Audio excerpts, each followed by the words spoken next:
When the world gets better, let's build a better world. Of better values and choices. With cleaner homes, cleaner energy, cleaner coastlines. With better products from better materials. Using less, but giving more. When the world gets better, let's just get better and better. Miele, immer besser.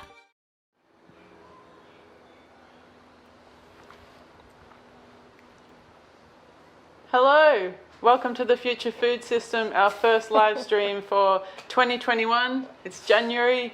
Oh no, we're in February. God, where's the time gone? It's all a blur. So we left you in December with Jeremy and we did a walk through. We had a look at the outside of the house and we're inside now, sitting at one of our beautiful dining tables made by Andrew Aramore. It has been a crazy month or 2 months over the December-January period getting the house finished. Obviously everyone goes away for Christmas and for New Year, and we were here just putting the final touches on getting the house finished.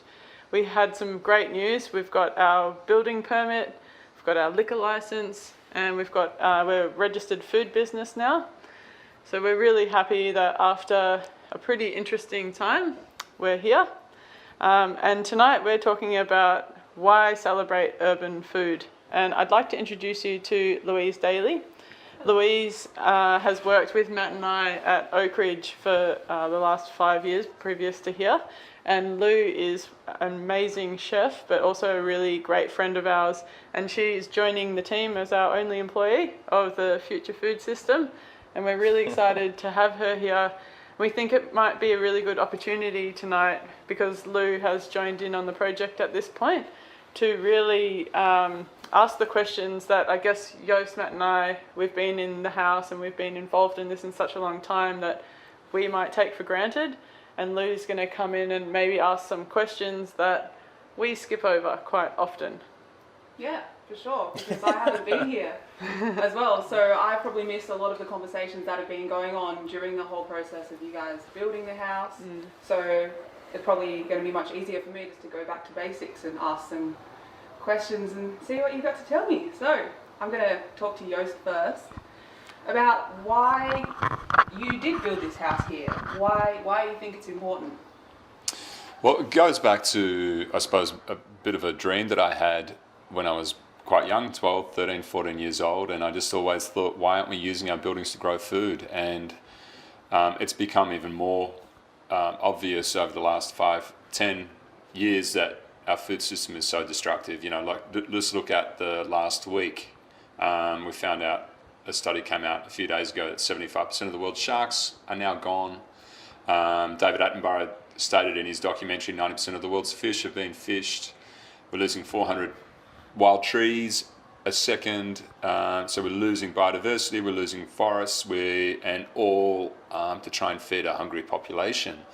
And the idea of, you know, the greenwash and the sustainability talk that goes around, you know, I just can't stand, because if you start digging down deep, you realize that it's not, you know, what it seems.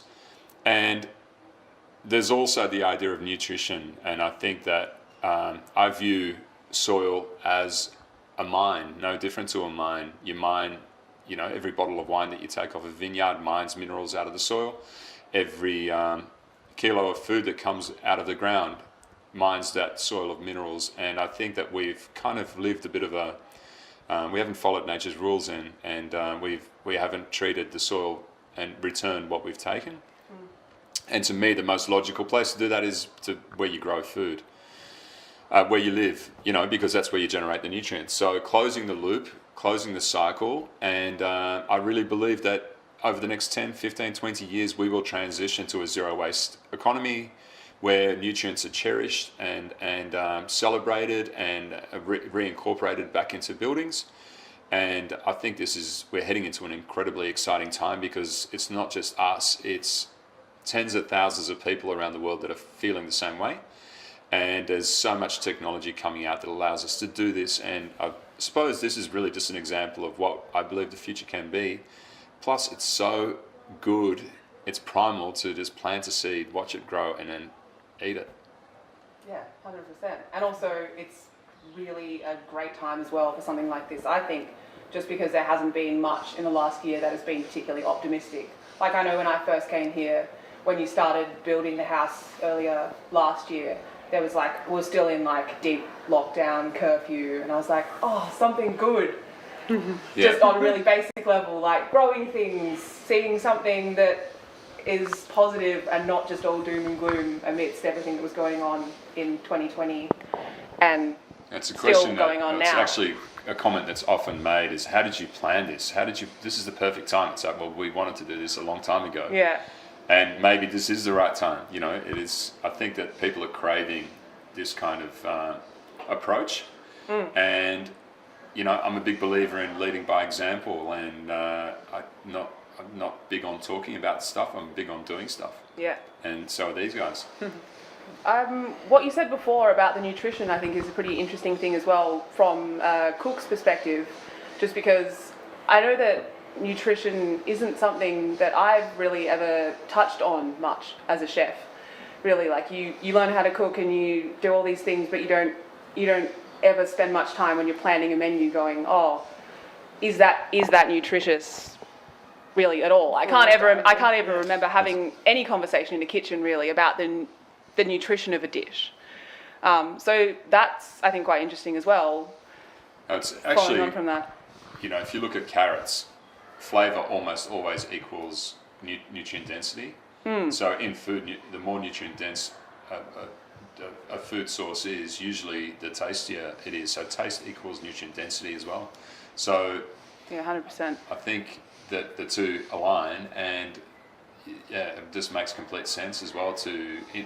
When you pick and eat something, it never tastes better, right? No. And when it's not being cold stored or being trucked around the country or, you know, from another country, like when you pick and eat food, it's always the most delicious, and that's always when the nutrients are at the highest, right? If they're grown properly, I think. And I think that chefs are aware that we get this really great produce that hasn't had much done to it from a great farm, and it tastes good, but still we never talk about nutrition Yeah. at all. It's just like, oh, it's fresh and it's organic. But I think so it's good. like if you kind of like work backwards from that, and like a lot of restaurants and kitchens and chefs have gardens now, and they're working from a garden, and not for all of their ingredients, but a few things, right? Like herbs and flowers and finishing ingredients are the most common. But when you pick and eat a herb, it's never going to taste better. And that's never going to be more full of nutrients as well. So it's like, although we don't consider that or talk about that a lot, when you pick and eat, and that's how animals eat in the wild. They eat live food. They eat things that are growing off a plant. They you know, it's not necessarily picked, but they're eating from something that's live. Like if we're eating lively food, it's going to be the most delicious food. But also, when something is actually attached to a plant, it's in a living state, and the water molecules inside that plant actually move in a different way. And as soon as you harvest something or you pick something, it starts to go into a degenerative state.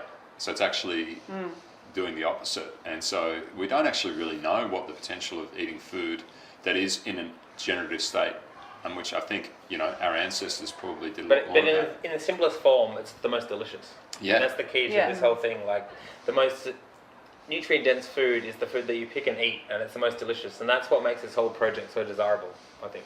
Yeah. Yeah, definitely. Well, I'll talk to you then next about the menu then, and just the limitations of the menu that are in the house. So we're obviously working with a lot less ingredients than we would usually. We don't have any dairy here. We've only got protein sources that are coming from things that we have in the aquaponics, so trout, yabbies, and these delightful mushrooms from John. And other limitations, like, so the dairy, there's no gluten either. And I guess maybe you wanted to talk to you about how those limitations sort of influence the development of a menu. Well, I think at first you in my mind, I resort back to things I know work. You know, making delicious cheese, serving delicious cheese that Joe would make from, you know, dairy from Tyrone in the valley that we had access to at that time. So I think instead of resorting back to things that we know work, which is like the default, you know it's delicious, you know it's going to work, you can put a twist on it. So that's the kind of first thing, and then a little bit of frustration that you can't do that. Yeah. But then that frustration drives creativity. Because at first I was like, well, without butter we can't make delicious sauces. Vegetables always taste better when they're in butter. But by putting that limitation on, it makes you more creative. And like we've created new ways to, cook carrots in a small amount of water under 2 pans. So everything's being absorbed back into the ingredient. Everything that's come out of it goes back in, so flavor intensifies, which is really nice. And looking at different ways that we can make all of these. I think we're looking at a lot of like proven primitive techniques, but with a modern angle. Yeah. I think it's the best way to sum it. Yeah, definitely. I mean, that's what I felt like I today. I think that, my favourite thing is I haven't even said this to you guys, but like I can see the surprise sometimes. You guys are. Yeah, true. We're like, oh, this is good. That turned out better than I thought it would. Jeez. Yeah, so we cooked our first lunch today. It was a private little event for 8 guests that we had in, and it was something we'd planned. We had hoped to be open by now, but there's been some setbacks, which is perfectly fine, particularly with such a unique build. And no restaurant ever opens on time, and particularly not when they're building it from scratch in the middle of the city. So I think it's all right. So we had this event booked in, and we cooked the food. It was kind of a trial run, and I think the food came up really great today. And some things we knew deep down that kind of worked. It was never going to be not delicious, but the execution I think went really well, and that was a really good test for us to look at that. And I think that maybe is a bit to what you just said about that kind of idea of these are things we haven't done before, but they can still be really yummy, really delicious. I think just to encapsulate, like to cover over, we're only cooking with what grows in the house or is in this urban environment. So they're the restrictions that we've put on ourselves. So we're not growing sugar cane, so we don't have any sugar. Some of the other items could be grown in an urban environment, so we cook with those. But if it couldn't be grown in the city, like a big wheat field, that's why we're not using any wheat, even though we have been growing oats and we're harvesting oats. Those are our restrictions that we've put on ourselves to show that this is really cool and you can produce really delicious tasting food. Plus we're only scratching the surface. We've got a couple hundred different plants, but it's estimated that as far as we know there's 30,000 edible plants, so we haven't really even explored. And that's kind of what this is about. It's celebrating foods that can be grown where you live, and every kilo of food that can be grown where you live takes pressure off our existing food system. So my favourite thing today was somebody walked up and we had a private event. So I said, sorry, we've got a private event, and she was really nice. And she said, I live in Northcote and read about the aquaponics system, and I've been doing aquaponics for 10 years, and I grow between 80 and 120 trout every year. Get them from fingerlings to about, between up to as big as 5 kilos. And I was like, wow. And she said, whatever you do, do not give up. Everyone gives up too early, but I love that this woman grows over 100 trout in Northcote in her backyard in a small system. That's so many trout when you think about it. It's insane. She probably knows more about trout cookery than us. But what's really crazy though is that she said that she stops harvesting trout around Christmas because the water starts getting too warm. But there's enough embedded nutrients in the beds to get an amazing crop all the way through to when she introduces the fingerlings again in autumn. Wow. And so there's no fish during the really stressful time of year. Hot, And she said we've got smoked trout and stuff that we eat throughout the summer, and then we've got beautiful fresh trout during the winter. So our aquaponics has been going really well. The Yabbies are incredible. They have just been really happy.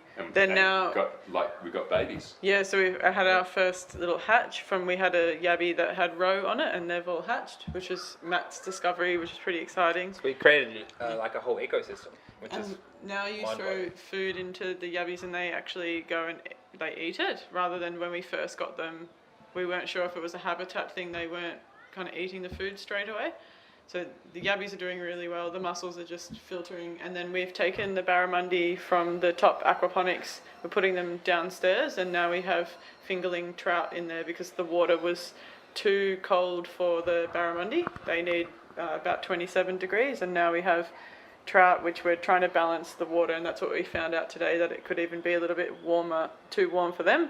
They're still surviving and they're fine, which is they're still pretty active, so it's all a learning curve of. I mean, the one thing that we've discovered as well is we've got lots of flow through air. So she said there's a good chance that they'd be okay. But I mean, that's the point with this whole building. It's a complete experiment, and we just hope that it inspires people to just start looking at the option of, even if it's one wicking bed in your front yard, backyard, every single bit.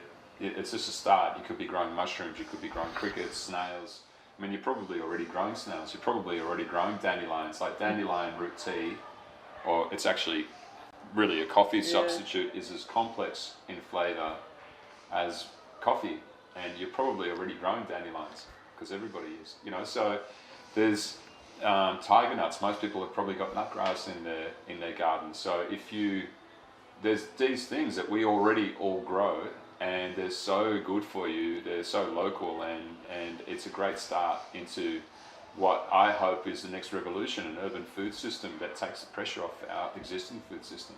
Well, I think that really shows in the amount of work we put into using things like buckwheat and sorghum, two ingredients that are really fast growing. They can be regarded as like cover crops, green crops, to put nutrients back into the soil. But I don't think Joe and I have ever, and Louise now, have looked at these ingredients in depth so much as we are now, because we've always just resorted to wheat, and we've always used the best wheat possible. And we're not saying that wheat farming has to end by any means, but I think it can be diversified in a lot of ways. So, just from one barrel of buckwheat out there, we've been able to harvest a huge amount to make breads, to thicken sauces, something that we'd never thought about before. But when you are roasting bones of a chicken or a cow to make a nutrient-rich, delicious, umami, yummy sauce that coats your mouth and holds flavour, we don't have that ability anymore. So we're roasting fish bones, which have a lovely flavour, but don't have that texture. So by reducing it with these grains that add this gelatinous quality, is something we'd never even kind of thought about before, but it's something we're looking at now. So it's really pushing us to be so much more creative. And, Joe made amazing tortilla chips with no corn, but with sorghum today. Yeah. Which they're crunchy and they're yummy and they're umami rich, and like, who doesn't love sitting down and eating a bag of corn chips and salsa? But we did them in a way in which is like a new kind of version with the sorghum, which is, that's a really exciting thing to. And it's really interesting that in Africa, where most food is still grown by tiny, I think the average plot size is less than an acre in Africa. So tiny farmers produce most of Africa's food, and sorghum is a staple because it really tolerates, drought, and it can tolerate big downpours at the same time, which they suffer from. But 17 out of the 22 species are native to Australia, and a lot of the sorghum that's grown in Africa has the genetics of Australian sorghum. So it's something that's indigenous to this country that does really well, and is highly productive in an urban situation as well. So. It's just kind of wild from a chef's perspective as well. Like, you don't really ever use sorghum much. Like, We tried for ages. I can't remember, just because you don't have those limitations. So it's like, yeah, you get amazing wheat, that's great, and you're going to use the wheat because turns out most people know how to make things well with wheat. So you're not going to, you might use a little bit of sorghum or a little bit of buckwheat, but you're not going to challenge yourself to make something exclusively out of that, because you could do it with wheat and it would be much easier, and you don't have the time. So it's also, because I'm a big fan of crop rotation, we're planting chickpeas and beans because we will be planting kale in those beds because they're fixing nitrogen into those beds. And so it takes me back to Dan Barber's dish of rotation risotto, which when he went onto a farm where he's buying wheat, and he said, what are you growing there? That's to get your wheat, I need to grow these oats. The cover crops. The cover crops to be able to, or I think it was lupins or peas or whatever. But he was just hoeing them in, and Dan's going, well, why are you hoeing them in? He goes, because no one wants them. So out of that came rotation risotto, which is one of my favourite. It's one of the smartest dishes ever I've seen in the world, for sure. But it makes complete sense because rotation risotto was on everybody's menu 150 years ago because you wouldn't dare throw peas away. Yeah. So we've just completely lost that idea, and we're kind of doing this on a tiny scale where each 44-gallon drum is a bed, and I'm planning. It has to be productive. Yeah, and the way people cook just isn't necessarily flexible at home. It's like, I want to make this specific thing, so I'll go and buy the things. Yeah. Whereas this is a completely different way of looking at it. Like, this is what we have. What will we make with it? Yeah, and often there's an oversupply. Yeah. And that's the sandal cats element comes in. Yeah, but some of the best pickling. the best things come from just having like a glut of zucchinis or whatever, because you are forced to think of ways that you can use that and not waste it. Well, and to know as well in July when it's cold and miserable and raining, to have those, pickled zucchinis, Summer flavors. you just go, wow, it just reminds you of those. But I think as cooks we've become so convenient with we can have anything, and even like in Australia, I don't think we import that much stuff for particularly a medium to high level restaurant. We don't import that much stuff, but we have this notion of we can get most things at most of the time. But by restricting yourself to what you actually really have, and it's truly in season, because seasons change so much here. Like, I don't think we've had the best tomatoes yet, and it's February, but I don't think we'll get them to March, April. But traditionally that would be like a December, January crop, but we haven't had that summer for that because it's been raining and there's been different mildew and stuff like that. So I think adapting to the environment at the moment is a really important thing, and that's a showcase of what we're doing here. Yeah. Well, following on from that then, we can keep talking about limitations. Joe, I'm just looking over at your Have a Go magazines, which have recently been published during the lockdown time, and they're pretty much about dairy and gluten. Yeah. So I wanted to talk about how you're dealing with the challenge, obviously, because you've been working as a baker and really getting into cheese making in the last 3 years or so. How you're I'm struggling with the bread. Yeah. Especially because we have an epic oven. To have a steam oven in your home to produce sourdough is the dream, and not many people have that. So it was pretty exciting to think, I'm going to make sourdough in a steam oven. So the bread's been really tough. I've been trying to use buckwheat flour, and the best results so far have just been lots of seeds to kind of mask a little bit of the bitterness of buckwheat sometimes. I think that's pretty good. You're a pretty harsh critic. I mean, you are a pretty harsh critic of it, but still, it's just when you know what you can usually produce. It goes back to the sorghum thing. It's like, I don't have to use all of that. So I think I still want it to be the things that you love about bread, like the texture, the crust, things like that. I still would love to get some of those textures from like different ingredients. So the bread one I'm going to keep on working with. I think we've got good flavours, but that's been a bit of a struggle. And yesterday we were cooking and I messaged Joost and Matt and I was like, can't we just please use wheat? But I get it. Because we were there frying some buckwheat bread. I find it so hard to say no to you. Jesus. My reply was, the buckwheat bread's good. It's okay. I really like it. You know how good Joe's bread is normally. I know. You're like, I would like some bread. Absolutely. Especially because we're hungry sometimes, and it would be so easy just to reach for a loaf of bread, and it is about being organised in a situation like this. But again, you're going to develop recipes during this time that you wouldn't have developed otherwise. So the other alternate to wheat, obviously we've been using tiger nuts for dairy, and they've been great because they're really sweet, and we produced an ice cream that has no dairy in it, but is sweetened by the nut. So when you cook tiger nuts, it thickens into a custard, and then I've let it out with hazelnut milk to produce our ice cream base. So it's completely vegan and really sweet. It's pretty amazing how sweet the tiger nuts are. That's really surprising. Well, that's actually what limits it sometimes as a milk, because it's too sweet for people to have as a milk. But to use it, so we ground it up into similar to an almond meal, and noticed that there was quite a lot of starch, like potato starch, because it is a tuber that came out of it, and kind of treated it like almond meal, and we produced an epic little cake, which is nut-free, dairy-free, sugar-free, gluten-free, which I never would have done. I never would have set out to make a cake. Plus, you're talking about something that anyone, like if you grew a bathtub, say you planted 20 seeds in a bathtub, you'd be able to produce enough in a bathtub to make 50 litres of milk. Easily more. So, you're talking about an unbelievably productive plant that you can store all through. It's not like a potato that eventually you need to use. You can pretty much use it, store it for years if you have to. So how we, because we don't have so you can just plant sugar, pretty much.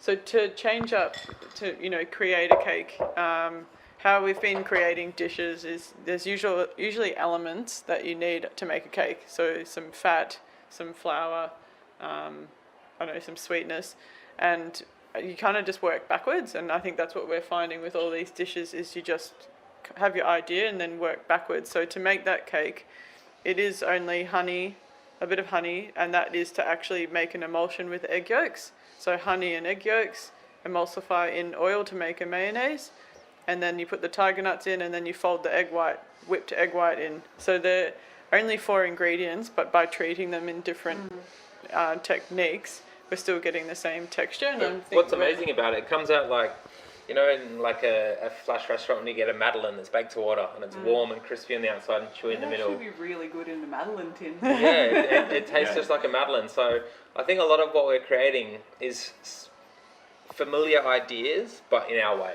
Yeah. And for me, that's like the best way to give context to this food is comparing it to something that people know, but in a different version. So for me, that little cake, it's just the most phenomenal little bite. But I also like I'm looking at it. That's how you're looking at it because you're trying to make something appealing. But I'm looking at it from a nutrient density point of view and trying to. I mean, this whole project is inspired by the work of Weston Price, who, you know, worked out that Aboriginals in particular had created the best diet on earth as far as he was concerned. But one thing was that their diet was, 20 times higher in fibre and 12 times higher in nutrient density. With these tiger nuts, you've got the nutrient density, but you've also got the fibre. So one thing that is a common problem, and cancer and lots of things are attributed to the fact that we've got such low levels of fibre. With the food that we're doing, they're all high fibre, but they're still really appealing. Yeah, it's been really fun. There's been some really hard restrictions working with solar and power problems, and that has been hard, but I think we're getting through all of that, which is great. But one thing that's been really encouraging is the support of our friends and colleagues in the industry, because what we're doing, it's very difficult. It's not been done before. We can see why. It's really hard, but I think everyone out there that's been like sending messages, making phone calls, just checking in on us has been really, really supportive, and just that encouragement from our colleagues in the industry is giving us the motivation to keep going. So we really appreciate that. And Fed Square have been amazing as well.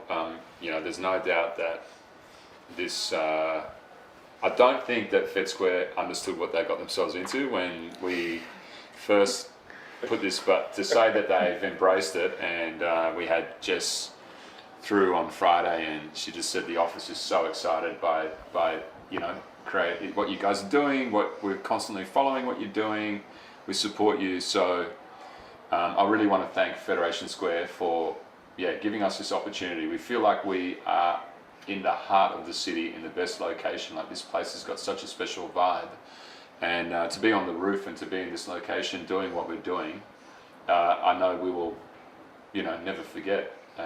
It's moments like Matt and I were lucky to spend a few months opposite the Opera House in possibly the best location in Sydney for a restaurant. We feel this is the same, but on another level, because it's close proximity to the river, and this has just got a really special vibe. And I think over the next couple of months we're going to create some magic here, and I really hope that people get to be part of it and see it. And if they can't, it's a very, very small place. It's very hard to actually make people understand. Like, the dining room seats maximum 14 people. It's basically you're coming to Matt and Joe's house for dinner. And so I know that we are going to frustrate people with not being able to get in. Tours are the same because of COVID restrictions on the square. The house is a very small house, so we can only have so many people through. So we are working with Foria, a brilliant augmented reality company, to make 3-dimensional tours available to people, because we want as many people to experience living in an ecosystem, because that's what we've created here, is an ecosystem. And I really hope as many people as possible get to experience it. And I think you'll be able to live by the posts that we're doing on food now, as Matt and Joe are starting to post food that they're creating. And it's been challenging, and but I do really appreciate everyone's support so far. Yeah, so we will open up shortly for diners. We're just working through our power issues, and then that's kind of the only holdback at the moment. We're all cooking dishes, so hopefully in the next week we can release tours, dinners, some experiences to have here. But it's such a unique thing for us to be managing, and managing people's expectations is becoming quite challenging, but we just want to show what we're doing to everyone. So the best way is to keep watching these, keep watching our social media, and we'll do the best we can to give everyone a little piece of what we're doing here, I think. Yeah, and I think we've mentioned it a few times, but if you have questions or there's parts of the house that you want to see, please send us direct messages or, I think it's the best way, and we can then really hone in on certain areas because we want to share every part of this. And I mean, having Lou here has been unreal to ask questions and expose parts that we've been here taking advantage of now because we're in it. So please, if there's any questions or anything like that. It's always hard to see the change when you're Yeah. when you're there. Immersed in it. Yeah. So we have picked 24 kilos of zucchinis already now, and we're up to 8 kilos of beans. That's pretty wild. But yeah, I think that's Yeah. about us. So tune in next Monday. Yeah, we've got Jeremy from Breathe back for another walkthrough, and Jeremy and I are going to have a debate, probably in the same spot. We're going to debate each other on FSC certified timber. So I'm pretty excited about that. Thanks. We'll just cook some food, but See ya. See you next Ciao. week. thanks, Aiden.